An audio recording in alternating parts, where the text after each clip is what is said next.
Now, I want to share a story with you, and this is actually an article that I wrote over the weekend called All Wars Are Bankers' Wars. And I went in, I did a lot of research. It's posted to the front page of whatreallyhappened.com. I understand it's already gone viral. It's being reposted around the web.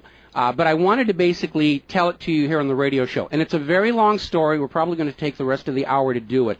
But it's something that you need to understand, that all of these wars and assassinations that we're told are crazed lone nut assassins or weapons of mass destruction or bringing democracy, all of them track back to the private central bankers as the initiating event. And the more you study this, the more you will realize all the wars are wars for the bankers, for the private central bankers. And I know a lot of people are going to have difficulty comprehending this. Just how many of these wars we have fought as a nation were fought for no other purpose than to force private central banks onto nations that did not want them. So we're going to have a few examples so you understand why at this particular time in history the United States government is mired in so many wars against so many foreign nations. And there's plenty of precedents for this. Now, going back to the beginning, the United States fought the American Revolution primarily over King George III's Currency Act, which forced the colonists to abandon their own government-issued currencies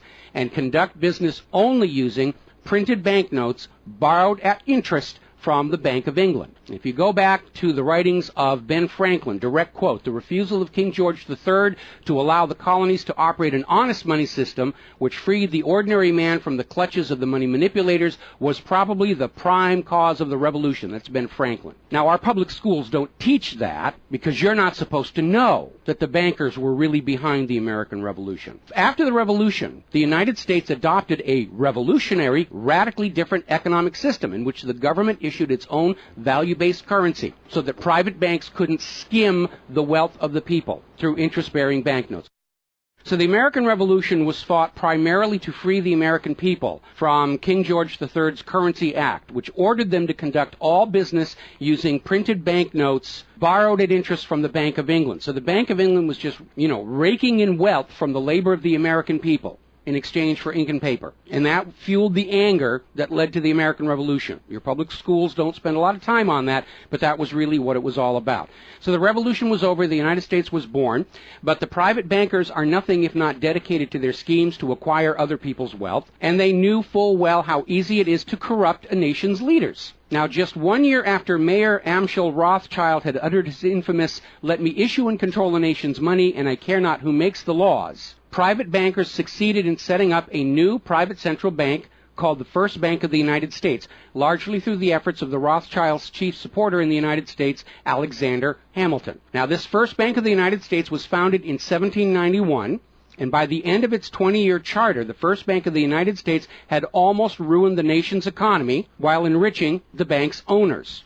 As a result, Congress refused to renew the charter and signaled their intention to go back to a state-issued, value-based currency on which the people paid no interest at all to any banker. This resulted in a threat from Nathan Mayer Rothschild against the U.S. government. Quote, "Either the application for renewal of the charter is granted, or the United States will find itself involved in a most disastrous war." End quote. Congress still refused to renew the charter for the First Bank of the United States, whereupon Nathan Mayer Rothschild railed, quote, "Teach those impudent Americans a lesson. Bring them back to colonial status." End quote. Financed by the Rothschild-controlled Bank of England, Britain then launched the War of 1812 to recolonize the United States and force them back into the slavery of the Bank of England's banknotes, or to plunge the United States into so much debt they would be forced to accept a new private central bank. And the plan worked. Even though the United States won the War of 1812, Congress was forced to grant a new charter for yet another private bank, issuing the public currency as loans at interest, the Second Bank of the United States. Once again, private bankers were in control of the nation's money supplied and cared not who made the laws or how many British or American soldiers had to die for it. So once again, the nation was plunged into debt, unemployment, poverty by the predations of the private central bank, and in 1832, Andrew Jackson successfully campaigned for his second term as president under the slogan, "Jackson and no bank." True to his word, Jackson succeeded in blocking the renewal of the charter for the Second Bank of the United States of America. And this was where that famous quote came from Andrew Jackson. Quote, "Gentlemen, I too have been a close observer of the doings of the Bank of the United States.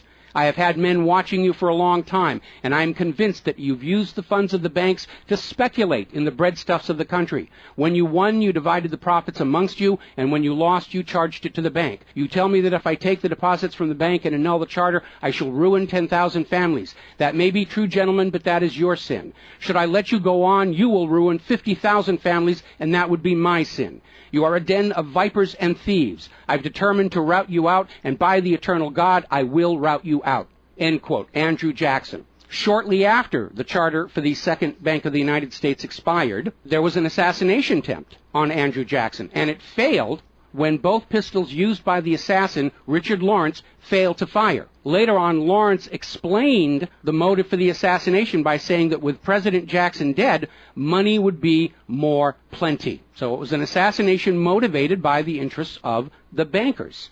Now, our public school system is as subservient to the bankers' wishes to keep certain history from you, just as the corporate media is subservient to Monsanto's wishes to keep the dangers of GMOs from you, and the global warming cult's wishes to conceal from you the fact that Earth has actually been cooling for the last 16 years.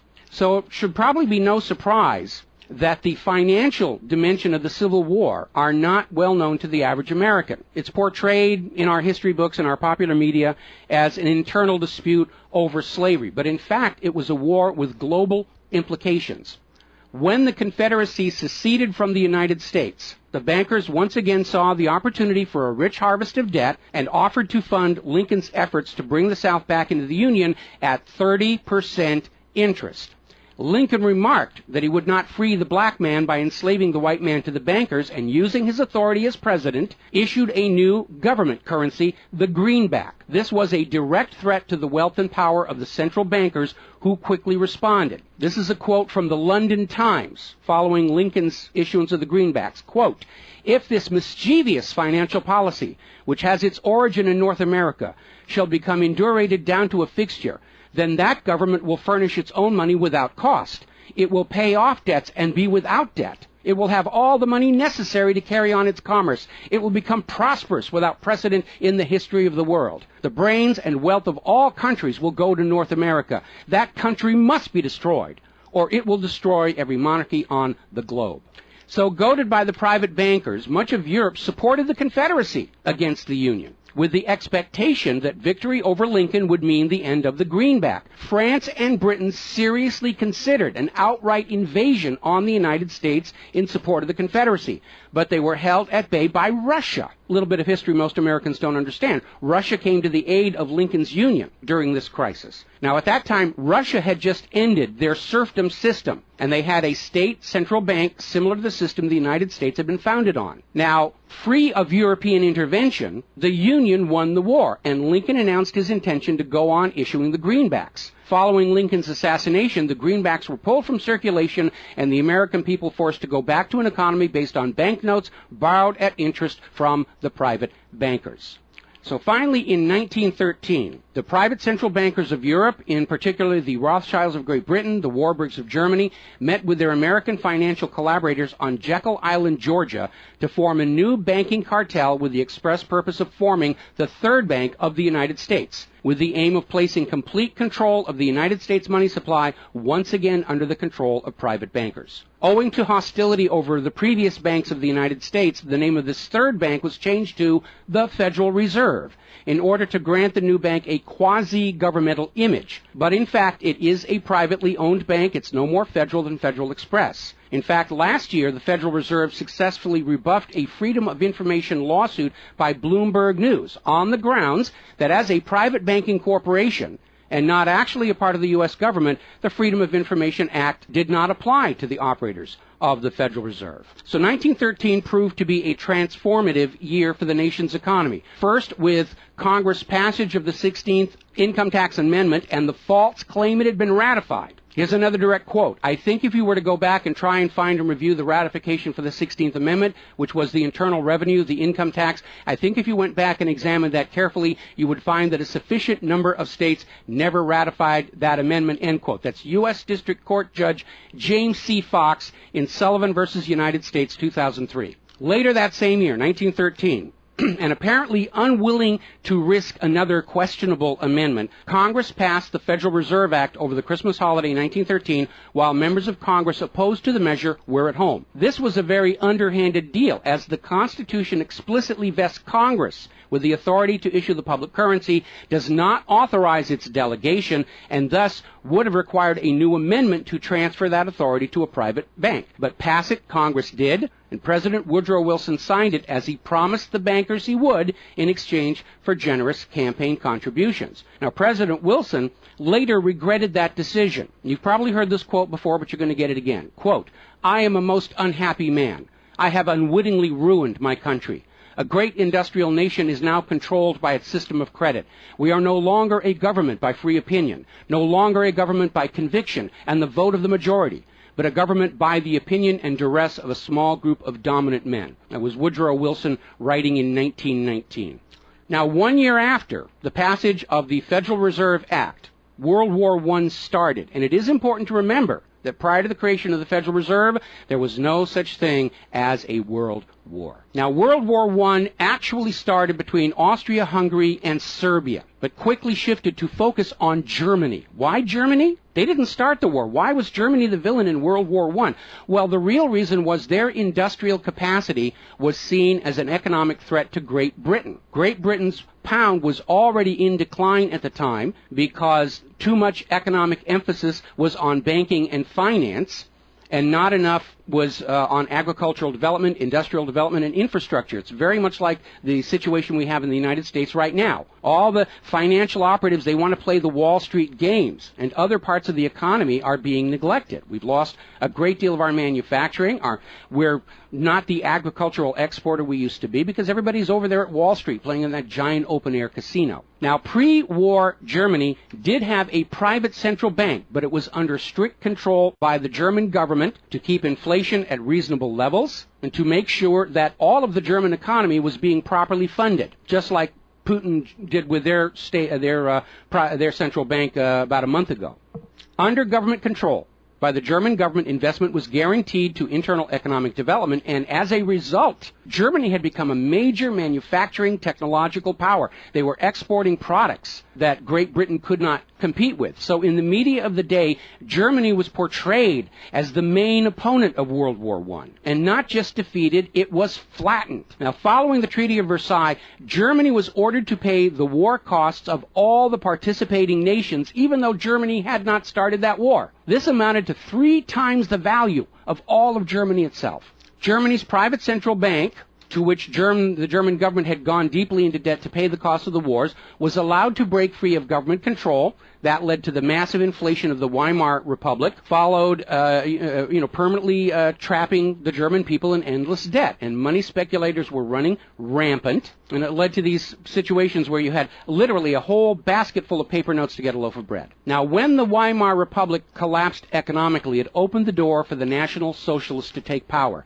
Their first financial move was to issue their own state currency, which was not borrowed from private central banks. It was based on a unit of value, not a unit of debt. Freed from having to pay interest on the money in circulation, Germany blossomed and quickly began to rebuild its industry. It was an amazing transformation to see. The media called it the German miracle. Time magazine lionized Hitler for the amazing improvement of life for the German people and the explosion of German industry, and they even named him Time magazine's Man of the Year in 1938. And then once again, Germany's prosperity and freedom from a private central bank loaning the public currency at interest became a threat to other nations and other powers. I have a couple of quotes here from Winston Churchill that tells you what was really going through the minds of Europe in the years leading up to World War II. Quote, "Should Germany merchandise again," which means do business, "should Germany merchandise again in the next 50 years, we have led this war, World War I, in vain." That was Winston Churchill writing in the Times in 1919. Another quote,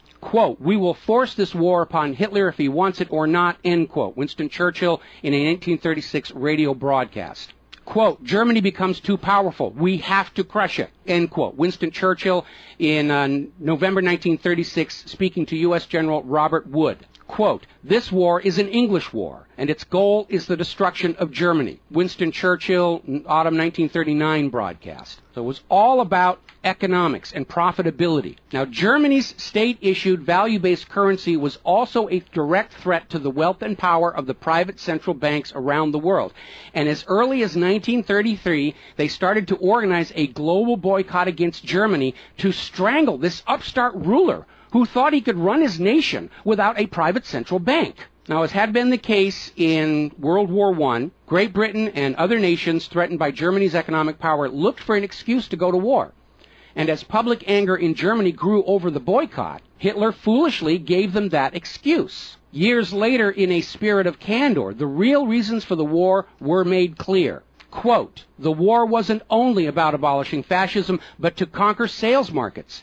We could have, if we had intended so, prevented this war from breaking out without doing one shot, but we didn't want to." End quote. Winston Churchill to Harry Truman, March 1946. One more quote here. Quote, "Germany's unforgivable crime before World War II was its attempt to loosen its economy out of the world trade system and to build up an independent exchange system from which the world finance couldn't profit anymore. We butchered the wrong pig." End quote. Winston Churchill writing in his book, The Second World War.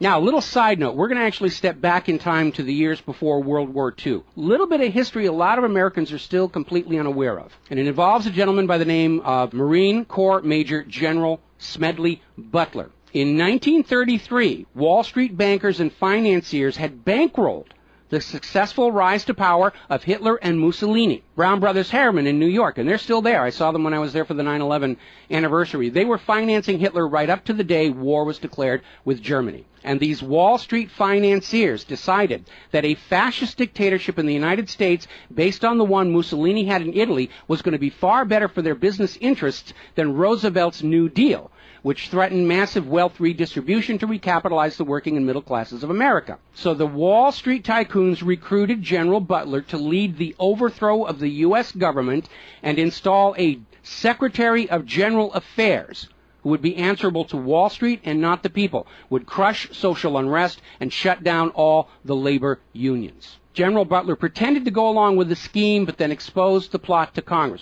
So they recruited Marine Corps Major General Smedley Butler to lead this coup d'etat because Butler was very popular with the soldiers, and his image as part of this move would help convince the military this was the right thing to do. Now, to his credit, Major General Smedley Butler, remembering his oath to the Constitution, pretended to go along with the scheme, but then exposed the plot to the United States Congress. Congress, then as now in the pocket of Wall Street bankers, refused to act. When Roosevelt learned of the planned coup, he demanded the arrest of the plotters, but the plotters simply reminded Roosevelt that if any one of them were sent to prison, their friends on Wall Street would deliberately collapse the still fragile U.S. economy and blame Roosevelt for it. So Roosevelt was unable to do anything about this attempted coup d'etat until the start of World War II, at which time he prosecuted many of the plotters under the Trading with the Enemy Act. Now, mostly it was glossed over. Oh, it's just a rumor, unfounded, it's wacko conspiracy theory. But in 1967, the congressional minutes of Smedley Butler's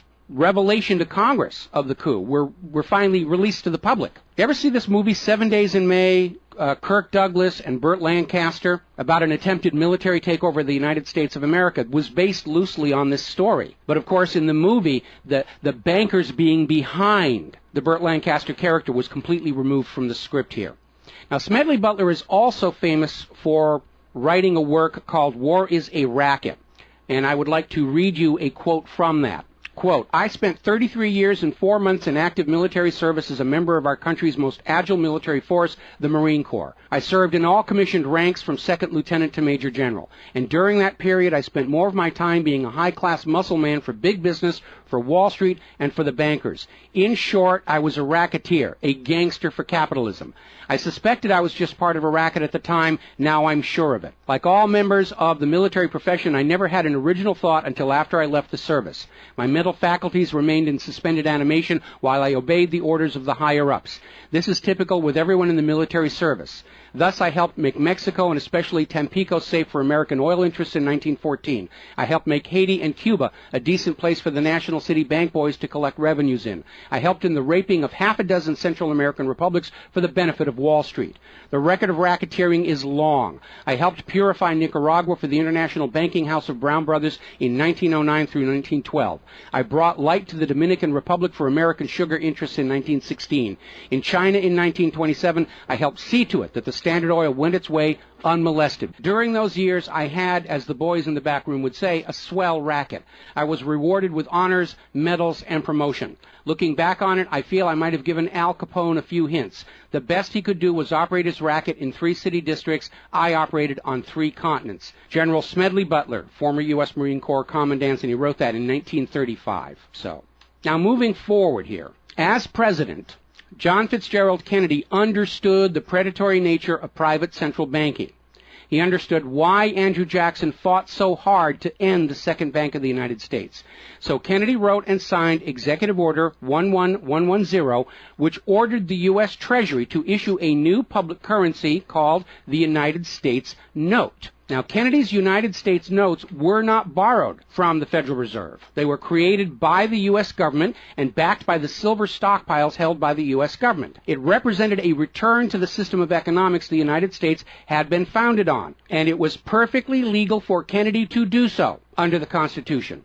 All told, some $4.5 billion went into the public circulation, which eroded interest payments to the Federal Reserve and loosened their control over the nation. 5 months after signing Executive Order 11110, John F. Kennedy was assassinated in Dallas, Texas, and the United States notes pulled from circulation and destroyed.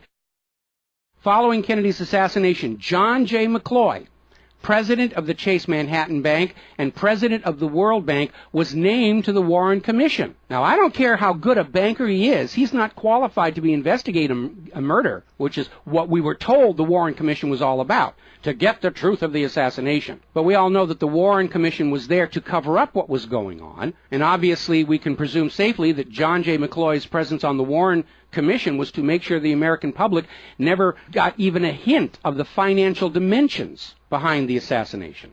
So, as we enter the 11th year of what I am certain future history will most certainly describe as World War III, we need to examine the financial dimensions behind all these wars. Why are we here? Why are our children being killed and crippled? Is this another war for the profit of the private central bankers? And the answer is yes.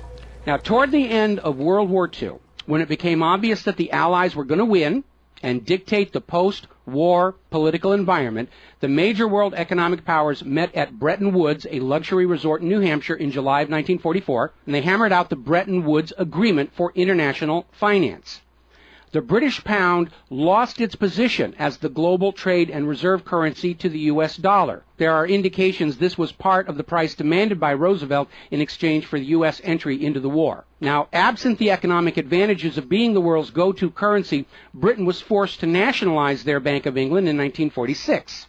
The Bretton Woods Agreement, ratified in 1945, in addition to making the dollar the global reserve and trade currency, obligated the signatory nations to tie their currencies to the dollar. The nations that ratified Bretton Woods did so on 2 conditions. The first was that the Federal Reserve would refrain from overprinting the dollar, basically as a means to loot real products and produce from other nations in exchange for ink and paper. It basically was an imperial tax imposed by the U.S. economic system on the rest of the world. That assurance of no overprinting was supposedly backed up by the second requirement, which was that the U.S. dollar would always be convertible back to gold by the U.S. government at $35 an ounce.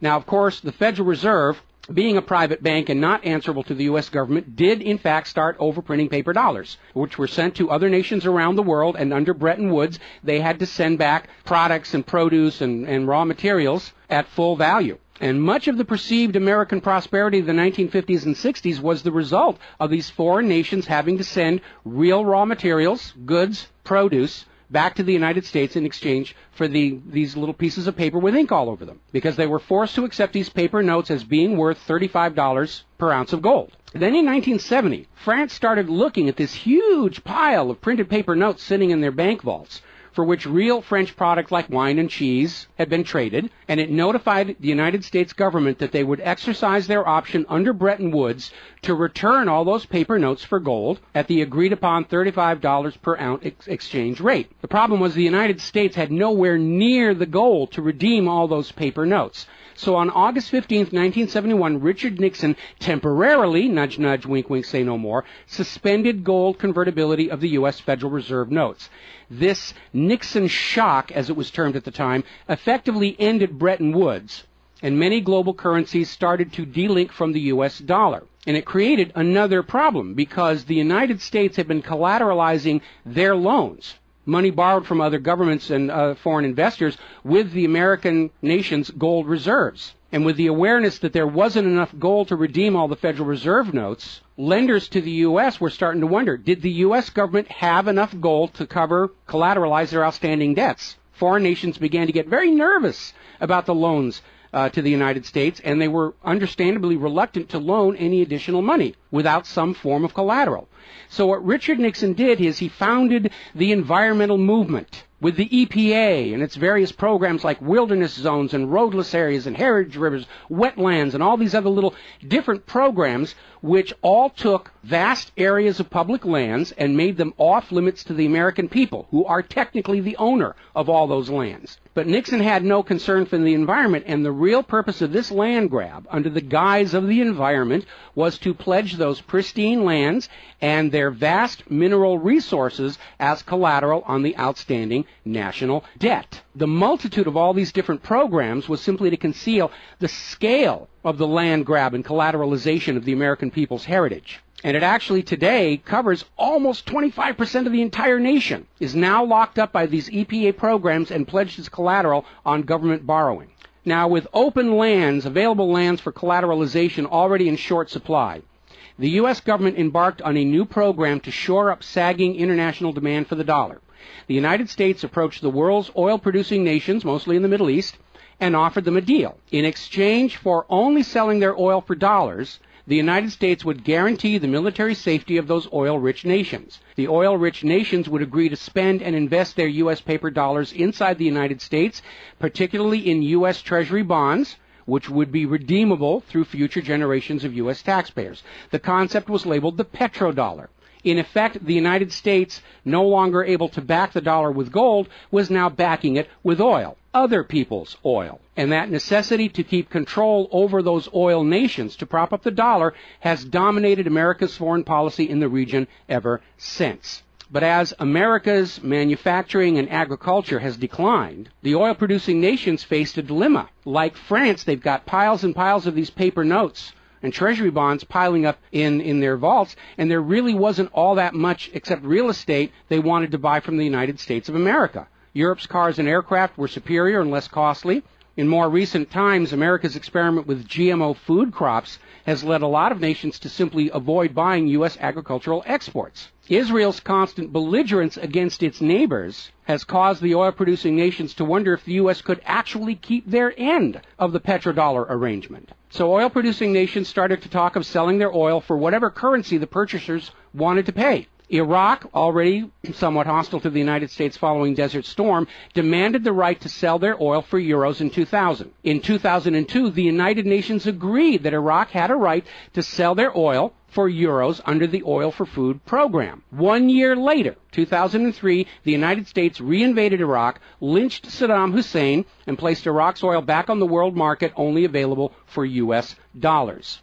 Now, the clear U.S. policy shift following 9/11, away from at least attempting to appear to be an impartial broker of peace in the Mideast to one of unquestioned support for Israel's aggressions, only further eroded confidence in the petrodollar deal, and even more oil-producing nations started openly talking of trading their oil for other global currencies. So over in Libya, Muammar Gaddafi had instituted a state central bank and a value-based trade currency, the gold dinar. Gaddafi then announced that Libya's oil was for sale, but only for the gold dinar. Other African nations, seeing the rise of the gold dinar and the euro, even as the U.S. dollar continued its inflation-driven decline, flocked to the new Libyan currency for trade. This move had the potential to seriously undermine the global hegemony of the dollar. French President Nicolas Sarkozy reportedly went so far as to call Libya a threat to the financial security of the world. So the United States invaded Libya under the guise of supporting a popular rebellion. They brutally murdered Gaddafi, apparently because the object lesson of Saddam's lynching had not been enough of a message, imposed a private central bank, and returned Libya's oil output to dollars only. The gold that was supposed to be made into the gold dinars, as of the last report I could find, unaccounted for. Now, according to General Wesley Clark, the master plan for the dollarification of the world's oil nations included 7 targets: Iraq, Syria, Lebanon, Libya, Somalia, Sudan, and Iran. Venezuela, which has started selling their oil to China for the yuan, seems to be a late addition. What is notable about those original 7 nations targeted by the U.S. is that none of them are members of the Bank of International Settlements. This is the private central banker's private central bank located in Switzerland. That meant that those 7 targeted nations were deciding for themselves how to run their nation's economies rather than submitting to the international private central bankers. Now, of course, the bankers' gun sights are on Iran, which dares to have a government central bank and sell their oil for whatever currency they choose. The war agenda for Iran is, as always, to force Iran's oil to be sold only for dollars and to force them to accept a privately owned central bank. Now, you have been raised by a public school system and a media that constantly assures you that the reasons for all these wars and assassinations are many and varied. We're bringing democracy to the conquered lands. We hear that a lot. When actually the U.S. hasn't. The usual result of a U.S. overthrow is the imposition of a pro-business, pro-Wall Street, pro-U.S. dictatorship. Good example, the 1953 CIA overthrow of Iran's democratically elected government of Mohammad Mossadegh and the imposition of the Shah. Or the 1973 CIA overthrow of Chile's elected government of President Salvador Allende and the imposition of the dictator Augusto Pinochet. Another one of the excuses we'll get is we have to save the people from a cruel oppressor. That's the one they're using in Syria right now. Revenge for 9/11. That was a big one going into Iraq. And then later on, President Bush was caught on video saying, no, Iraq had nothing to do with 9/11. And behind all of them, that tired, worn-out, catch-all excuse for invasion, weapons of mass destruction. Assassinations are always passed off as crazed lone nuts to obscure the real agenda. And the real agenda of the bankers is very simple. It is enslavement of the people by creation of a false sense of obligation. Now, that obligation is false because the private central banking system by design creates more debt than money with which to pay the debt. There is no way out the way it's set up. It's impossible to escape as long as you're playing by their rules. And you need to understand, private central banking is not science. It is a religion. It's a set of arbitrary rules created to benefit the priesthood, meaning the bankers, and it is supported only because people believe this is the way it's supposed to be.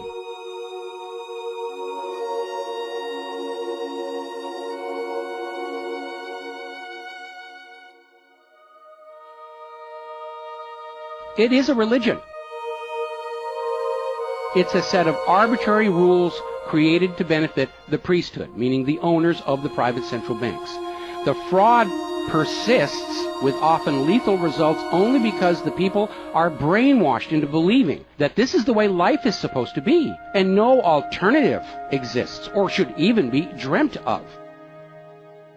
Now, this same approach, the same brainwashing, was true of 2 earlier systems of enslavement, rule by divine right and slavery, both systems built to trick people into obedience, and both now recognized by modern civilization as illegitimate. So now we are on the verge of a new era in history where we will recognize that rule by debt, rule by private central bankers issuing the public currency as a loan at interest is equally illegitimate. It only works as long as people allow themselves to believe that this is the way life is supposed to be. But you need to understand something that's the core of the issue. Private central banks do not exist to serve the people, the community, or the nation. Private central banks exist to serve their owners, to make them rich beyond the dreams of Midas, and all for the cost of ink, paper, and the right bribe to the right official, and the occasional assassination. But behind all these wars and all these assassinations, the 100 million plus horrible deaths from all of these wars, lies a single policy of financial dictatorship. The private central bankers only allow rulers to rule, only on the promise that the people of a nation be enslaved to the private central banks. Rulers who do not go along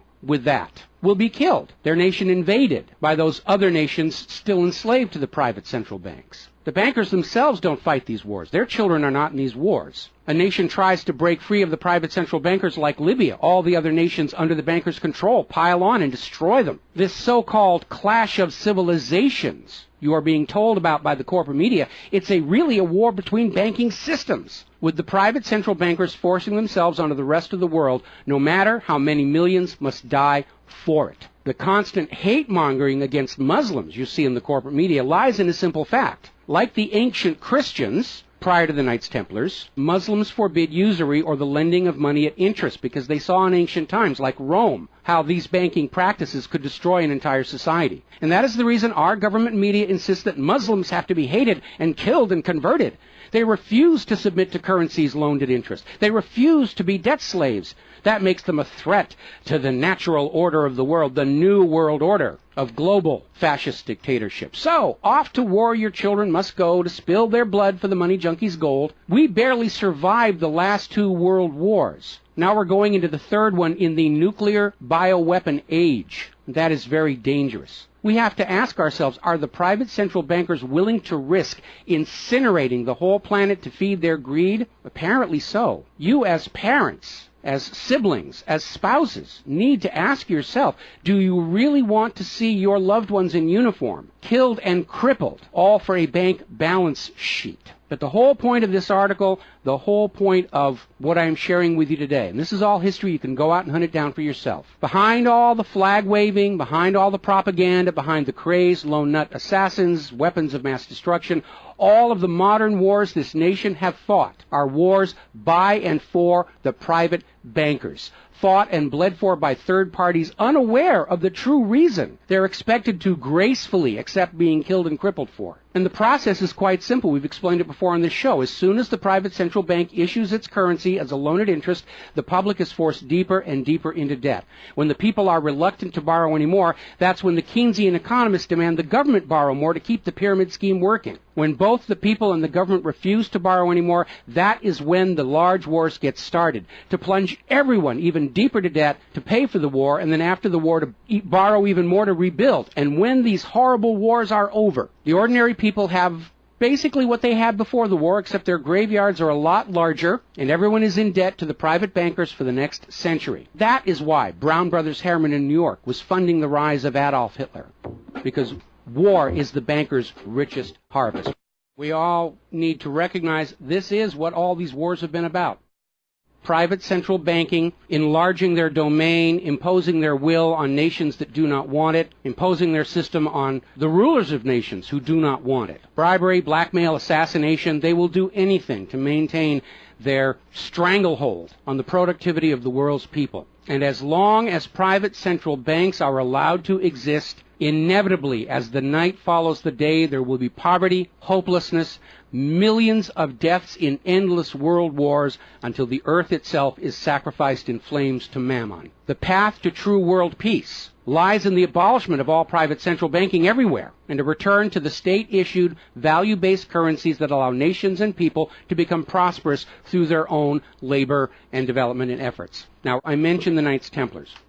Prior to the Knights Templars, Christianity, like Islam, forbade usury because Christianity, much of Orthodox Christianity, came out of Rome, and they had seen firsthand what debt-based economies do, even to the Roman Empire. They'd seen it firsthand, so they had a ban on usury. And the Knights Templars were able to basically either bribe or blackmail the Pope to get a special dispensation that allowed them to rent money, is what they called it. They didn't call it usury, they called it renting money. A lot of modern predatory banking practices were pioneered by the Knights Templars. And they plunged Europe into hopelessly unpayable debt until finally French King Philip IV, otherwise known as Philip the Fair, did the only solution he could do. Because he understood, as long as you believed in the rules of the bankers, as long as you played by the rules they created to serve themselves, you are hopelessly trapped. And so Philip thought outside the box, and I know he's demonized for it, but in looking at the history of the Templars, it was his last resort. He sent messages to all of the regions in France, secret orders on the same time, in the same moment, on the same day. All of the Templars were arrested. and their commanderies, which is what they called their banks, were broken into, looking for looted wealth. They didn't find a lot of it. It was a paper empire, just like the Federal Reserve is. It's all based on paper. There's nothing of any real value there. It's all paper notes. And he sent the Templars to prison and execution, except for Scotland and Portugal, where the Pope and King Philip IV really didn't have a lot of control. I think that the governments of the world, looking at the situation, looking how close we are to seeing this current world conflict emerge into a full-blown global thermonuclear war, that maybe they need to start thinking about the wisdom of King Philip the Fair and say it's time to simply grab all these private central bankers all at the same time so they can't simply skedaddle from one nation to another and come back and try the same thing again, as they will inevitably do, because these people are addicts. They're hopelessly addicted to other people's money. That's why we call them money junkies. When we see somebody who's addicted to cocaine or methamphetamine or heroin, and we can easily see how they're destroying their home and community around them. Now we need to look at these money addicts and look at how they're destroying the entire world around them. And it's time for an intervention. It's time for us to become private central banking heretics, to stop believing that this is the way life is supposed to be, because it isn't. It isn't even the way the United States was actually started. And they're trying as hard. Look at the destruction of our nation. We used to be the world's greatest nation. Now the most generous estimate is we're down to number 16 and still falling. And yet, despite the destruction to our nation, its infrastructure, its children, its quality of medical care, the quality of its manufacturing output, we still are compelled somehow to go out and force this same banking system onto the rest of the world at the point of a bayonet. Does that make any sense at all? Not to a rational human being. To a money junkie, yeah, it's perfect. But we're really at a crisis point in history. And the first step to resolving that crisis, to not let it go any further into a potential nuclear war, is to recognize that private central banking, ruled by manufactured illusion of debt, is no more legitimate a system of governance than rule by divine right or rule by slavery. We all need to recognize the true cause of all the pain and suffering and wars. It's not the terrorists, it's not Al-Qaeda. These are just distractions and set pieces put in front of your eyes so you can't see the very clear pattern behind much of modern human history. It's a war of banking systems, with the predatory private central banks seeking to eradicate any nation and any ruler that would dare try and operate their economy outside the control of the private central bankers. That's the real cause for the war. Is it something you're willing to fight and die for, to support these private central bankers? Is it something you're willing